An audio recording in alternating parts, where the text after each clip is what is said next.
श्रोताबंधु साहित्य संस्कृति चिंतन यूट्यूब चैनल को आपण मानकु स्वागत करुछि।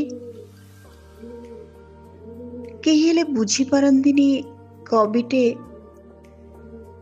निजर व्यक्ति सत्ता को नेकी एते स्वतंत्र काहेकि थाए, काहेकि से प्रतिनियत एते भावप्रवण थाए।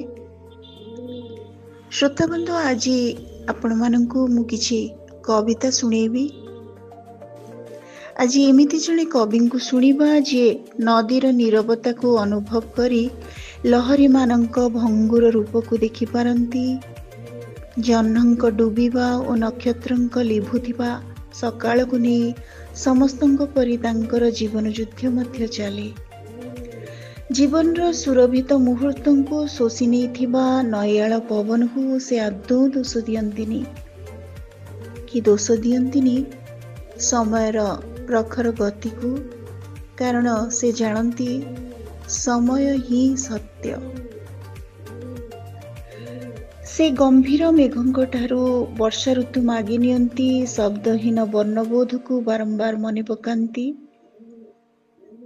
से एमिति जणे मनीष जे कवि हेबाकु चाहिछंती, कविर जीवन को बंचिबे बोली भावप्रवणतारे अभिमंत्रित होइछंती, स्नान करिछंती। श्रोताबंधु आज आमे शुणुछे आम समयर जणे विशिष्ट कविंकु, कवि विजय महापात्रंकु, जहांकर प्रचुर शुद्ध ओडिया शब्द बसाण, चमत्कार भाव विन्यास र छंद तोलिछि तांकर कविता संकलन हारिबार विविधतारे। हारिबार विविधता कविता संकलनस्थ 80 गोटी भावोच्छ्वासपूर्ण कवितारे कवि विजय महापात्रंकर विरल दृष्टिभंगी, गभीर अन्वेषा बोध एवं जीवन को देखिबार एक स्वतंत्र शैली, स्वतंत्र भावरे परिस्फुट होइछि। कवि विजय महापात्र ओडिया कविता रचना रे एक स्पर्धित उच्चारण, कविता लिखिबा और कविटीए परि बंचिबार लक्षण जो अल्प केते जण कविंक पाखरे दृश्यमान हुए, तन्मध्यरु कवि विजय महापात्र अन्यतम। तेबे आसंतु आज आमे कवि विजय महापात्रंक हारिबार विविधता कविता पुस्तकर किछि कविता सुनिबा। कवि विजय महापात्र। कवितार शीर्षक कवितार घर नाही। कवितार घर नाही, ता घरे कबाट नाही, झरका और दुआर मेला, खरा मेघ और शीतुआ पवनक आतजातरे ता घरर पतियारा। घर चटिया और बणी भी सेठिको आसंती और नाना रकमर कोलाहल रे मातंती। जीवा न जीवार खेळेई होई पड़िथिबा पदचिह्न मानंकरे मोर मुमूर्षु पाद घसी हुए। चिक्कण हेबा उतारू नकारात्मक भाषारे बिद्ध होई मु फेरे पूर्व जन्मर स्वप्न को, जहा दिसे घर परी ओ केउठी नथिबा ओदाबाली परी अपलके धोई जाए समुद्र भेଳରେ। बंश बुनियादी इजी माइली जागा बाड़ी सबु पर लागे। परलगा पक्षीटी जेमती मूर्छी दे ए माटी को आकाश को फेरे। गोटे समुद्र ओ पहाड़ पाखरे ठिया हेले तुमे जानिपार कि भीतर बाहर। गोटे समुद्र ओ पहाड़ पाखरे ठिया हेले तुमे जानिपार कि भीतर बाहर। शुणी पार कि आगमन परागमन, मध्याह्न कि अपराह्न केउटी को। केमिति ए बाली फुटे, केमिति ए बाली फुटे। अंडा को ठेली बाहरी जाती शावक माने, डेणा शक्त हेले आकाश घेरती, मेघ ओ तारांक बाड़ डेई कुआडे नेसिड़ी होई जाती। थोपा थोपा दुख जेमिति सुख होई जोड़ी हुंती केउ दुआतरे जे लेखा जाउथबो सबुबेले कवितार घर नाही नाही। काठहड़ा चढ़ईर ठुकु ठुकुरे तुमे जान कि से गढ़ुची ना भांगुची बारबार। କାଠହଣା ଚଢ଼େଇର ଠୁକୁଠୁକୁରେ ତମେ ଜାଣ କି ସେ ଗଢ଼ୁଛି ନା ଭାଙ୍ଗୁଛି ବାରବାର ବର୍ବର ଚଞ୍ଚୁର ଘାତରେ ଆଘାତରେ କେଉଁ କୋରଡ଼ ବା ନୀଡ଼ ସ୍ୱଇଚ୍ଛାରେ କ୍ଳାନ୍ତିହୀନତାରେ।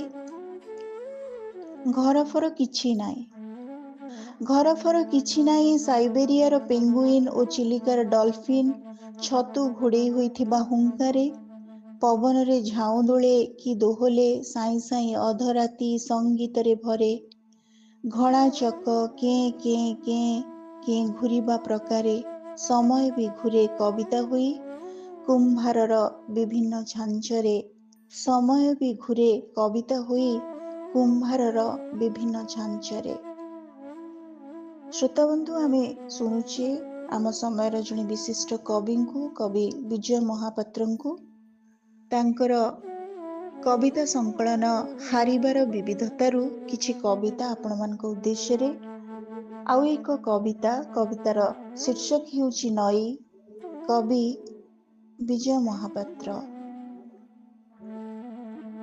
ନାଆରୁ ଡେଇଁ ପଡ଼େ ନଈକୁ ମୁଁ ପାରି ହେବାକୁ ଚାହେଁନା, ନାଆରୁ ଡେଇଁ ପଡ଼େ ନଈକୁ ମୁଁ ପାରି ହେବାକୁ ଚାହେଁନା। ପହଁରିବାକୁ ହାତ ଗୋଡ଼ର ଆହୁଲାରେ ପାଣିକୁ ପଛକୁ ଠେଲେ। ଗରଜ ମରିବା ବେଳକୁ ତୁମେ ଆସି କାନରେ କୁହ, ଏଥର ଉଠ। ସକାଳ ହେଲାଣି, ତୁମର ଚାହାଣି, ତାରାମାନେ ନାହାନ୍ତି ଆକାଶରେ। କି ତୁମକୁ ଦିଶୁନି ଏଇ ବୁଲାଣିରେ ତୁମ ଘର। ଯେଉଁ ଛାୟାପଥରେ ଢୁକି ଚାଲିଥିଲି ସ୍ୱପ୍ନିଳ ହଳାହଳ, ସେଇଟି ଏବେ ଅସନା ଆକାଶର ଚାନ୍ଦୁଆ। ନଈ ତୁମର, ସମୁଦ୍ର ତୁମର, ନଈ ତୁମର, ସମୁଦ୍ର ତୁମର। ନଈ ତୁମେ ଏମିତି ବୁହ ବହୁଥାଅ, ନଈ ତୁମେ ଏମିତି ବୁହ ବହୁଥାଅ। କବି ବିଜୟ ମହାପାତ୍ରଙ୍କର ଅନ୍ୟ ଏକ କବିତା, ଯାହାର ଶୀର୍ଷକ ହେଉଛି ସ୍ପର୍ଶାତୁର। କବି ବିଜୟ ମହାପାତ୍ର। କେମିତି ଘୋଡ଼ାଇ ରଖେ ଡେଣା ଦୁଃଖୀଧନଙ୍କୁ, ଶୀତରୁ ଖରାରୁ ଡାହିରେ ବାଙ୍କ ମୁଡ଼ି ଉଠି ଆସୁଥିବା ସାପ କି କୁଆଙ୍କ ଦାଉରୁ କି କଳାମୁହାଁ ମାଙ୍କଡ଼ ମୁହଁରୁ। କେମିତି ଉତ୍ତାପ ଦିଏ ପେଟର ରୋମାବଳୀରେ, କେମିତି ଚଞ୍ଚୁ ମେଲା କରି ଖୋଇଦିଏ ଉପାସିଆ ଆଗ୍ରହମାନଙ୍କୁ। କେମିତି କେମିତି କେମିତି ସେମାନଙ୍କ ପର ଉଠେ, ଆଖି ଫିଟେ ଏ ଡାଳରୁ ସେ ଡାଳ। ବୈମାନିକ ଇଚ୍ଛା ମାନେ ତାଳୁରୁ ତଳିପା ଯାଏ ରକ୍ତ ହୋଇ ବହୁଥାନ୍ତି ନାଲି ନାଲି ଅନ୍ଧାରର ସ୍ତୋତ୍ର। ଛିଟିକି ପଡ଼ୁଥାନ୍ତି ଆକାଶରୁ ଅସଂଖ୍ୟ ନାଗଙ୍କ ଫଣାରୁ, ହାରମୋନିୟମ ରିଡ୍ରୁ। ସକାଳୁ ସକାଳୁ ବାହାରୁଥାଏ ପରଦେଶିଆ ନାଗରର ଆଖିଠାର। ସେ ପାଗଳ ହୁଏ ମେଘରେ, ସେ ପାଗଳ ହୁଏ ମେଘରେ। ମେଘଙ୍କ ଭସାଣିରେ ସେ ନିଜକୁ ପ୍ରସ୍ତୁତ କରେ ଉଡ଼ିଯିବାକୁ, ଉଠିଯିବାକୁ ଉପରର ଶୂନ୍ୟତା ଆଡ଼େ।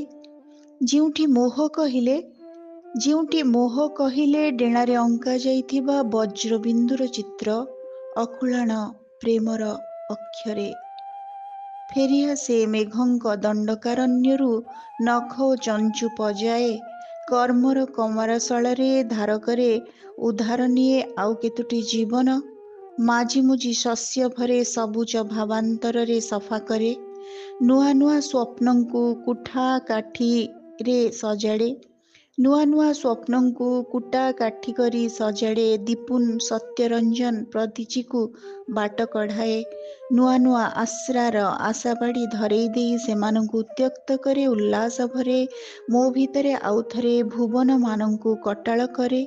ମୋର ସଂଗୁପିତ ସ୍ନେହର ଲାଳରେ ପୋଛିଦିଏ ହାତ ଗୋଡ଼, ମୋର ସଂଗୁପିତ ସ୍ନେହର ଲାଳରେ ପୋଛିଦିଏ ହାତ ଗୋଡ଼। କବିତାମାନଙ୍କୁ ମନ୍ତ୍ର କରେ, ବହଲାଏ ବୋତଲେ ଦୁଃଖଙ୍କୁ ସଙ୍ଗୀତରେ। ଖୋକା ଭାଇ ଆଉଥରେ ଫେରେ।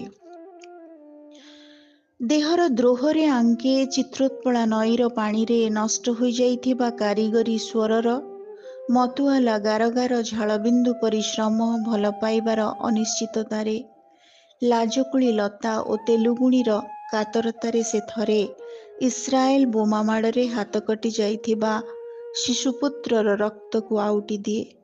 କନକ ଘୋରି ତା ପାଦକୁ ଘୋରି ଘୋରି ନଈ ପାହାଚରେ। କାତରତା ପୁଣି ସ୍ପର୍ଶ କାତରତା, କାତରତା ପୁଣି ସ୍ପର୍ଶ କାତରତା। ଏତେ ଟିକେ ଶବ୍ଦରେ, ପବନରେ, ଛୁଆଁରେ, ଫୁଙ୍କାରେ ଚୁଲବୁଲି ମୁଗୁନି ପଥରର ଚିକ୍କଣତାରେ ପଥରଙ୍କୁ ଈଶ୍ୱର କରେ, ଈଶ୍ୱରଙ୍କୁ ନଙ୍ଗଳା କରେ। ପଥରଙ୍କୁ ଈଶ୍ୱର କରେ, ଈଶ୍ୱରଙ୍କୁ ନଙ୍ଗଳା କରେ। ସେ ଜାଣେ ଈଶ୍ୱର ବି ଜନ୍ମ ନିଏ ବିଭିନ୍ନ ଯୁଗରେ। ପର୍ବତମାନେ ଲୁଚନ୍ତି ମଝି ଦରିଆରେ, ସ୍ନେହାକୁଳ ଚାପୁଡ଼ା ମାଡ଼ରେ। ସ୍ନେହ ବି ବୟସ୍କ ହୁଏ ନାହିଁ ଜମା ବିଶ୍ୱ ଘୁରାଣୀରେ। ଜନ୍ମ ନେଉଥାନ୍ତି ଅପ୍ରତିମ ସ୍ନେହମାନେ ଦଣ୍ଡକାରଣ୍ୟରେ। ଦୁଇଟି ପକ୍ଷୀର କାରୁଣ୍ୟରେ ରାମାୟଣ ଲେଖା ହୁଏ, ରାମାୟଣ ସରେ। ଦୁଇଟି ପକ୍ଷୀର କାରୁଣ୍ୟରେ ରାମାୟଣ ଲେଖା ହୁଏ, ରାମାୟଣ ସରେ। ଶ୍ରୋତା ବନ୍ଧୁ, ଆମେ ଶୁଣୁଛେ ଆମ ସମୟର ଜଣେ ବିଶିଷ୍ଟ କବି ବିଜୟ ମହାପାତ୍ରଙ୍କୁ। ତାଙ୍କର କବିତା ଆମେ ଶୁଣୁଛେ। ତାଙ୍କ କବିତାରେ ସୁନ୍ଦର ଭାବଦ୍ୟୋତନା ତ ଅଛି କିଛି ନୂତନ ଶବ୍ଦ। ଆଉ ଏକ କବିତାର ଶୀର୍ଷକ ହେଉଛି କାନ୍ଥ। ମୁଁ ଆସି କାନ୍ଥରେ ପଡ଼ିଥିବା ଝୋଟିରେ ମୁହଁ ନେସି ଦିଏ। ମୁଁ ଆସି କାନ୍ଥରେ ପଡ଼ିଥିବା ଝୋଟିରେ ମୁହଁ ନେସି ଦିଏ। ତା ଉପରେ ଆଉଜି ପଡ଼େ ଆନମନା ହୋଇ। ତାକୁ ଆଶ୍ରା କରି ଗଢ଼ିଥିବା ଟଳମଳ ଭବିଷ୍ୟମାନଙ୍କୁ ଆଉଁସେ। ଲୁଚାଏ ଭିତରେ ଓକାଳେ ବାହାରେ ହିରଣ୍ମୟ ଲାଗୁଥିବା ଗୋଟିଏ ସ୍ୱର୍ଣ୍ଣାଭ ନାରୀ ଯେମିତି କାନ୍ଥ ହୋଇ ଲହସି ପଡ଼ୁଛି ମୋ ଉପରେ। ଆସ୍ତେ ଆସ୍ତେ ମୋ ଅଣ୍ଟାରୁ ସରି ଆସୁଥିବା ବଳକୁ ଖସାଏ। ହାଲକା ହାଲକା କରି ଓଜାଡ଼ି ହୋଇ ପଡ଼େ ବଢ଼ି ପାଣି। କି ଭୂକମ୍ପ ଧୋଇ ଧାଇ ସଫା କରି ପ୍ରେମକୁ ଓ ପ୍ରତ୍ୟୟକୁ ମୋ ଯିବା ଆଗରୁ। ଲୁଚିଥାଏ ଆଉ କିଏ ମୋ ଭିତରେ ବାହାରେ। ଲୁଚିଥାଏ ଆଉ କିଏ ମୋ ଭିତରେ ବାହାରେ। ମୋ ହାତରୁ କାଦୁଅମାନେ ହେବାକୁ ଚାହୁଁଥିଲେ ଗଢ଼ଣରେ ଦେବୀ। ବଢ଼ାଇ ଦେଇଥାନ୍ତେ ଆଶୀର୍ବାଦ, ପୁଳା ପୁଳା ଟଙ୍କା ବାଣ୍ଟିଥାନ୍ତେ। ବଢ଼ି ପାଣି ଛାଡ଼ି ଯିବା ପରେ ସେମାନଙ୍କୁ ଗଢ଼ୁ ଗଢ଼ୁ ହୋଇଗଲେ ଘର। ବଢ଼ି ପାଣି ସରୁ ସରୁ ସେମାନଙ୍କୁ ଗଢ଼ୁ ଗଢ଼ୁ ହୋଇଗଲେ ଘର। ମୋ କାନ୍ଥ ମୋ ମନର ମହିଷା। ଆମ କଳ୍ପନାର ଇନ୍ଦ୍ରଜାଲ ଛିନ୍ଛତ୍ର ହୋଇଥିବା ବର୍ଷାରେ ଗୋଟାପଣେ ଭିଜିଥିବା ତୁମର ଅତୀତ ଆଡ଼କୁ ତୁମେ ଯାଅ ତ। ଗୋଟାପଣେ ଭିଜିଥିବା ତୁମର ଅତୀତ ଆଡ଼କୁ ତୁମେ ଯାଅ ତ। ମନେ ପଡ଼ିବ ସେଇ ଘର, ସେଇ କାନ୍ଥ, ଝୋଟି, ନାଲି ନେଳି ମୁରୁଜର ଅପାସରା ଦିଗନ୍ତ ଓ ଆହୁରି ଆହୁରି ଲିଭି ଯାଉଥିବା ଭୋଗର ସ୍ଥାପତ୍ୟ। ମନେ ପଡ଼ିବ ସେଇ ଘର, ସେଇ କାନ୍ଥ, ଝୋଟି, ନାଲି ନେଳି ମୁରୁଜର ଅପାସରା ଦିଗନ୍ତ ଓ ଆହୁରି ଆହୁରି ଲିଭି ଯାଉଥିବା ଭୋଗର ସ୍ଥାପତ୍ୟ। ବାଲି କାଦୁଅକୁ ଫେଣ୍ଟି ତୁମେ ଯାହା ଗଢ଼ୁଛ, ସେ କ'ଣ ଉଲଗ୍ନ ହୋଇ ତୁମରି ଛାତିରେ ଭୂଷିବ ତ୍ରିଶୂଳ? କି ଖଳ ଖଳ କରିବ ତୁମର ଇଚ୍ଛାମାନଙ୍କର ଭୂତାଣୁଙ୍କୁ? ଏମିତି ଯେ ତୁମେ ଦେଖିବ ଗୋଟେ ଉଲଙ୍ଗ ଆକାଶ, ମହିୟାନ ଚିତ୍ରଲେଖା ତାରାଙ୍କର ଜହ୍ନଙ୍କର। ସେ ଆଡ଼କୁ ପିଠି କରି ଶୋଇପଡ଼ରେ, ଶୋଇପଡ଼ ମହିଷାସୁର। ରକ୍ତ ସାଲୁବାଲୁ ହୋଇ ଶୋଇପଡ଼। ଆଦିମ ଇଚ୍ଛାମାନଙ୍କର ଟୁପୁରୁ ଟାପୁରୁ ହୋଇ ଶୋଇପଡ଼। ହାରିବା ବିବିଧତାରେ କବିତା ସଂକଳନର କିଛି କବିତା ଆମେ ଶୁଣୁଛେ। ଗୋଟେ ଶେଷ କବିତା, ଯାହାକି କବିଙ୍କର ଅତି ପ୍ରିୟ କବିତା ବୋଲି ତାଙ୍କଠୁ ମୁଁ ଶୁଣିଛି। କବିତାର ଶୀର୍ଷକ ନଈ ନୁହାଣ। କବି ବିଜୟ ମହାପାତ୍ର। ନଈକୂଳକୁ ଆଗରୁ ଯିବାର ଥିଲା, ବିସର୍ଜିବାକୁ ଥିଲା ଜଞ୍ଜାଳମାନଙ୍କୁ ପାଣିରେ। ନଈକୂଳକୁ ଆଗରୁ ଯିବାର ଥିଲା, ବିସର୍ଜିବାକୁ ଥିଲା ଜଞ୍ଜାଳମାନଙ୍କୁ ପାଣିରେ ଓ ସୂର୍ଯ୍ୟଙ୍କୁ ଆଞ୍ଜୁଳା ଆଞ୍ଜୁଳା ତର୍ପଣ କରି ନଈ ନୁହାଣ ହେଉଥିବା ଇଚ୍ଛାମାନଙ୍କୁ ନମସ୍ତେ ଛଳରେ। ହକାଳି ସାରି ଲୁଗା ସବୁ ଉଠିଲା ବେଳକୁ କୂଳରୁ ଲାଗୁଛି ଯେମିତି ତୋ ପାଣିରେ ମୁଁ ପଶୁଛି ଓ ବାହାରି ଆସୁଛି। ବୋଉ ଝୋଟି ପକଉଛି, ଗୋବର ପାଣିରେ ଧୋଉଛି ଅଗଣା ଓ ମୁଁ ମନର ମଳଦା ଧୋଇ ଥତମତ ଠିଆ ପାହାଚରେ। ଯାହା ବି ଖୋରି ହେଲାଣି କେଉଁ କାଳୁ, ନଈ ପାଣିରେ କିମ୍ବା ପାଦ ଘଷାଣିରେ। ଶୀତ ସକାଳରେ ଦେଖେ ତୋ ଛାତିରେ ବାଷ୍ପାୟିତ ମେଘମାନେ କୁହୁଡ଼ି ହୋଇ ଘେରିଛନ୍ତି ଓ ମୁଁ ତାଙ୍କୁ ମୁଠାଇବାକୁ ହାତ ବଢ଼ାଇଲେ ଧଳା ଧଳା କଇଁ ଫୁଲମାନେ ନିରାଶାର ଆଶା ହୋଇ ପବନରେ ନା ନା କରନ୍ତି କେବଳ। ମୁଁ ତାଙ୍କୁ ମୁଠାଇବାକୁ ହାତ ବଢ଼ାଇଲେ ଧଳା ଧଳା କଇଁ ଫୁଲମାନେ ନିରାଶର ଆଶା ହୋଇ ପବନରେ ନା ନା କରନ୍ତି କେବଳ। ଶୂନ୍ୟ ହସ୍ତ ହୋଇ ଫେରେ, ଶୂନ୍ୟ ହସ୍ତ ହୋଇ ଫେରେ, ପଉଟିଏ ଢଳେ ନାହିଁ ମୋ ଭାଗ୍ୟ ପତ୍ରରେ। ସମୁଦ୍ର ବାଲିକୁ ଫେରେ, ରଥ ଗଢ଼େ, ବାଲିରେ ନୀଳ ନୀଳ ଶୈଳମାନଙ୍କୁ ତୋଳେ, ରଥ ଟାଣେ ଦୁଃଖଙ୍କର କେଁ କଟରରେ। ତମେ ମୋ ଇନ୍ଦ୍ରିୟଗତ ପ୍ରିୟ ନଈ, ତମେ ମୋ ଇନ୍ଦ୍ରିୟଗତ ପ୍ରିୟ ନଈ, ବହୁଅଛ ଅବିରତ ଶିରା ପ୍ରଶିରାରେ, ସ୍ନାୟୁମାନଙ୍କରେ ଅତୀତ ଓ ଭବିଷ୍ୟତ ପାହାଡ଼ ମଝିରେ, ବହୁଅଛି ସେ ଉପତ୍ୟକାରେ, କେତେବେଳେ ସେ ହେଉଛି ଭବିଷ୍ୟତ ଓ ଅତୀତ ତା ଇଚ୍ଛା ଅନୁସାରେ। ନୂଆଉର ଆଖି ଯୋଡ଼ିକରେ ପୁଷ୍ପଧନୁ ମାରିବା ଠାଣିରେ ମୁଁ ଠିଆ ହେଲି। ନିଜକୁ ବିଭତ୍ସ କଲି ଅପବିତ୍ର ଗଙ୍ଗାର ପାଣିରେ ଓ ରକ୍ତର ଛିଟିକା ସବୁ ଧୋଇ ଦେଇ ଫେରିବା ବେଳକୁ ପୁଣି ଏକ ରକ୍ତ ନଦୀ। ମୁଁ ଯାଉଛି ଭାସି ଭାସି ମୋ ପୁଅର ଶବରେ। ନୂଆଉର ଆଖି ଯୋଡ଼ିକରେ ପୁଷ୍ପଧନୁ ମାରିବା ଠାଣିରେ ମୁଁ ଠିଆ ହେଲି। ନିଜକୁ ବିଭତ୍ସ କଲି ଅପବିତ୍ର ଗଙ୍ଗାର ପାଣିରେ ଓ ରକ୍ତର ଛିଟିକା ସବୁ ଧୋଇ ଦେଇ ଫେରିବା ବେଳକୁ ପୁଣି ଏକ ରକ୍ତ ନଦୀ। ମୁଁ ଯାଉଛି ଭାସି ଭାସି ମୋ ପୁଅର ଶବରେ। ଶ୍ରୋତାବନ୍ଧୁ, ଆମେ ଶୁଣୁଥିଲେ ଜଣେ କବିଙ୍କୁ, ଜଣେ ସ୍ୱତନ୍ତ୍ର କବିଙ୍କୁ, ଯାହାଙ୍କର ଶବ୍ଦ ବସାଣ ଅତ୍ୟନ୍ତ ନିଆରା। ଆମ ସମୟର ବିଶିଷ୍ଟ କବି ବିଜୟ ମହାପାତ୍ରଙ୍କୁ ତାଙ୍କର ହାରିବାର ବିବିଧତା କବିତା ସଂକଳନସ୍ଥ କିଛି କବିତା ଶୁଣିଲେ। ଆଜିର ଅଡ଼ିଓ ଆପଣମାନଙ୍କୁ କେମିତି ଲାଗିଲା? ଆପଣମାନଙ୍କର ମତାମତ ଅପେକ୍ଷାରେ ରହୁଛି। ଧନ୍ୟବାଦ।